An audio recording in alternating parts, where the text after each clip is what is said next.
Hello everyone, this is Katrinonus and welcome back to Recettear. So, we're ready to leave now. Right then, will that be all? Yes, this is perfect. We shall return when our stocks run low again. I'm looking forward to it. Here, a little something extra as a startup gift. Yay! Walnut bread! Thanks a bunch! Alright, little lady, give 'em your all. Capitalism, ho! Well, Adam Smith would be proud of us at any rate.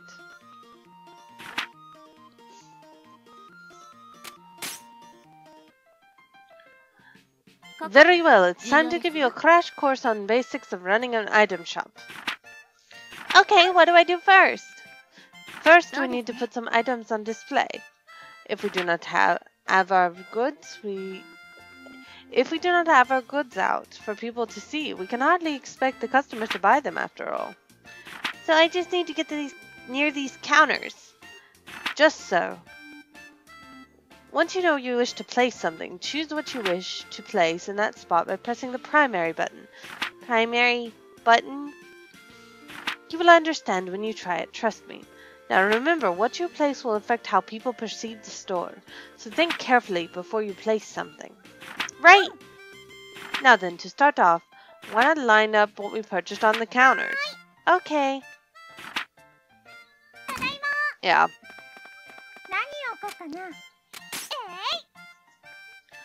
Racket, may I speak with you a moment? Sure, what is it? Those counters by the window. Items you place there are visible to anyone passing by on the street. As such, putting eye-catching items, the sort of thing that makes you want to think, I want to buy this more than anything on those counters, is a core principle of running an item shop like this. In a very real way, those counters are the face of the shop.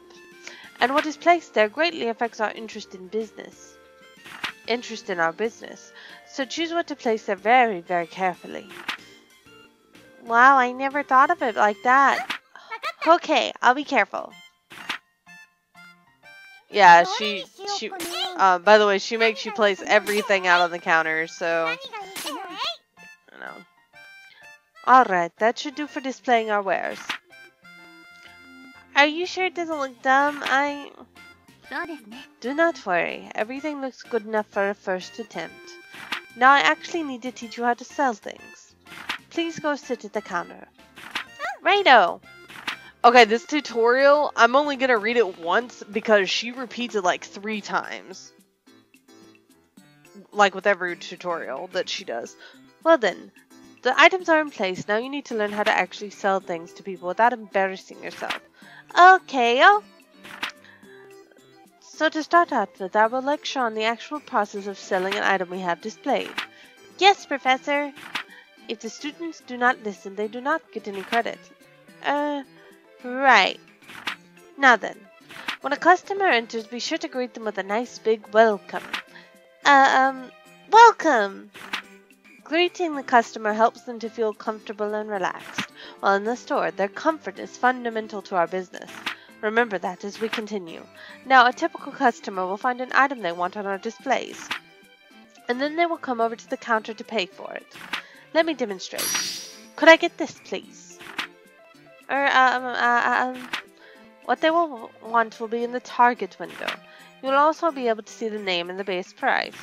Pay close attention to that base price. Also, if you press the button 3, you can view expanded information on the item in question. Consult the custom.exe program included with Recettear if you wish to check or alter your button configuration. Wait, button 3? Custom.exe? Focus, Racket. Your life is hard enough to control as it is. Okay. Now then, next you must decide what price you wish to offer. In general, you want to try and name a price higher than the base. Try naming a price, if you will. Let's see. You likely notice the base price serves as your default. To raise your offer, press up. Press up? Okay. I tend to do 4 or 5%, 104 or 5%, because it tends to work with most customers provided they have enough funds in their allowance. That's what it's called. Yes, very good. That's how you adjust your offer. As it might be obvious, if the customer is satisfied with your offer, it is a sale and you get a little bit of experience along with the money. However, if your price is too high, a customer can simply just walk out. Learning to determine the proper price, therein lies the challenge. Now, if a customer disagrees with the price, but not so much that they want to storm out, then you can negotiate. Remember what I said about comfort earlier? That is the key here. You can negotiate once in the beginning, and then as the customers get more comfortable with you, you can go up as high as 4 times. Offer a price, but do not make it so outrageous that the customer feels you are not acting in good faith. So, if they disagree but stay, offer a new price. Ideally, you'll want to lower your offer a little, and they will take it and give you a sale. Some customers may just be trying to sniff out a better price when they are really willing to pay your initial price. However, whether or not you risk testing that possibility is up to you. How long can you keep haggling? Well, that depends on how regular a customer the person is in question.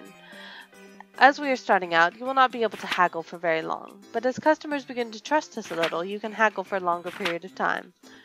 Well, time to put the theory into practice. I'm okay. And here's where she starts going to repeating the tutorial. And then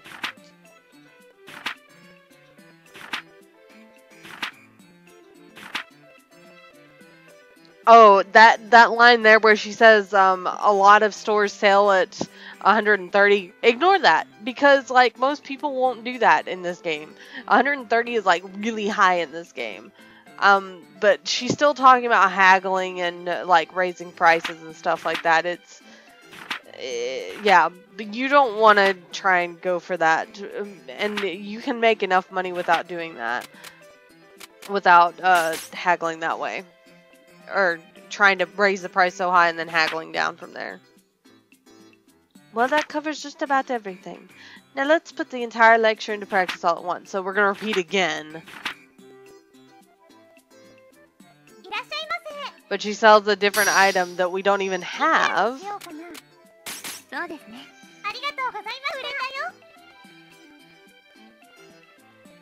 And again, like she repeats this so much. It's ridiculous.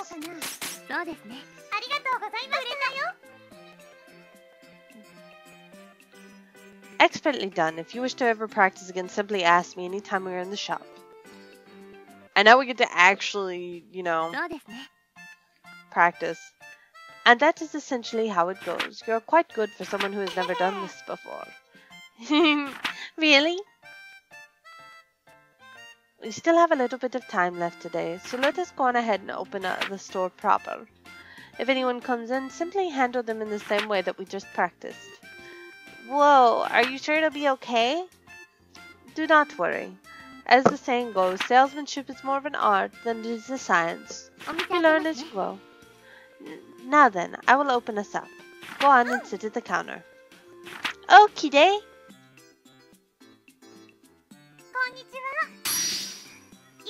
And this becomes the entire premise of the game. I'm going to try and do this. It may not go well. Okay, yeah, sometimes if you go over a certain amount that it won't go well with the customers. But, like, I tend to stay around 103 and 104 just because of the bonuses you can get. Congratulations, you did well. I sold stuff. Me, Racket. I sold stuff, like, to people. Hey, Tear. I'm so happy. I did it. Tear, I did it. Papa, I did it. And that's how we started running an item shop. Oh, you're wondering why we started an item shop at all? Well, to explain that, you need to understand how Tear and I first met.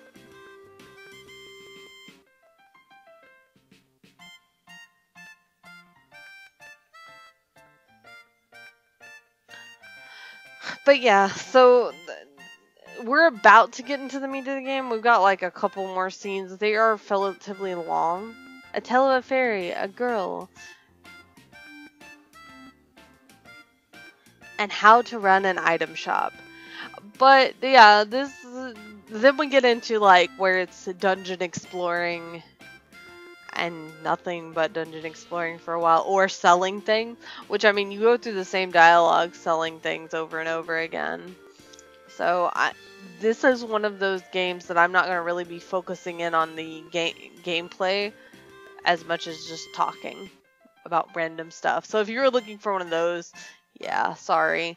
But I will take you through the game and guide you through it and say, look, this is kind of what you need to do. You know, here's some basic guidelines kind of thing, or basic information like I've already done. So anyway, let's see. Yep, the calendar says it's been 3 months since Papa left.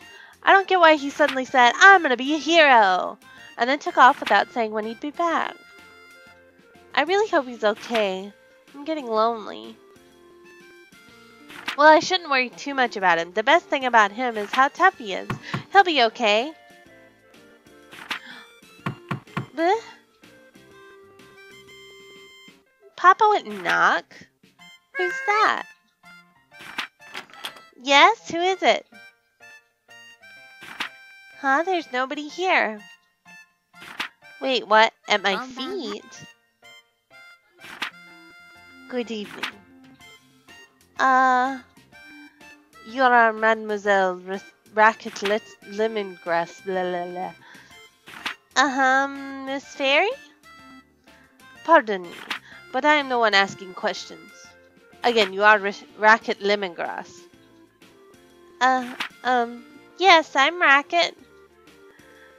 My name is Tier, and I am an agent of the Term Finance Company. Finance Company? I'm here to collect payment on a loan paid out to your father. Here's the contract and my identification. Loan? Repayment? In plainer terms, I'm here to get our money back. If you're incapable of facilitating repayment, then this house will be seized as collateral in order to repay the loan. Facilitating collateral seize? What? Papa isn't. He is not here. Yes, I see that now.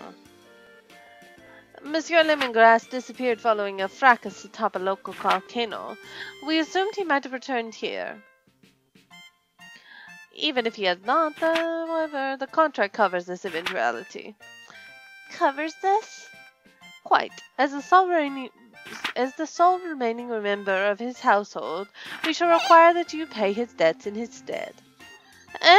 But how am I supposed to?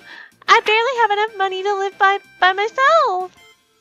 Naturally, we are not demanding it all be repaid at once. There is still a small amount of time before any payment is due.